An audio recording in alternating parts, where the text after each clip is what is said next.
So you just did some problems where you computed the derivative of the area of a circle with respect to different variables. In the first problem, we found a formula for the area of a circle in terms of the radius of a circle, and we computed the derivative with respect to the radius, dA dr.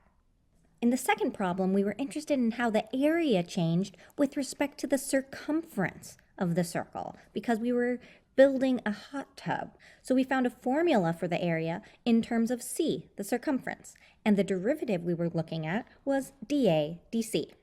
Of course, these two derivatives are both functions and they're not equal because they're describing different rates with respect to different variables. In the real world, what variable we want to differentiate with respect to is determined by the problem we're trying to solve. For example, suppose we have a leaky pipe and it is dripping, causing a circular puddle to grow beneath it. Then we're interested in how the area of this puddle is changing in time. So we're looking at dA dt. So in each of these examples, it's really clear what the quantity is that we're looking at. We're looking at the area, and we're differentiating with respect to radius, circumference, and time.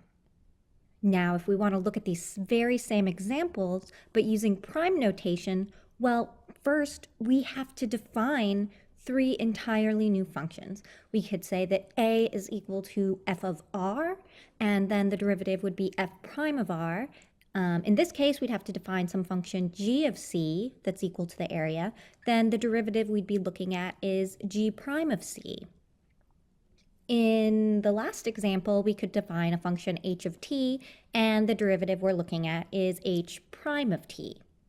So to use prime notation, we had to introduce three new functions, and now it's not even clear from the names of these functions what the units are, and we can't even tell that these derivatives are rates of change of areas of circles. So the derivatives are slightly easier to write, but we no longer know what they mean, and if we evaluate it at a point, then it's even less clear what the units are. So when you're modeling a problem, it's really great to use Leibniz notation. It really helps you keep track of what the physical quantities are that you're really interested in and making sure that you're differentiating them with respect to the variables of interest. So why don't you do a couple more problems to get used to using Leibniz notation before we continue learning more about the derivative.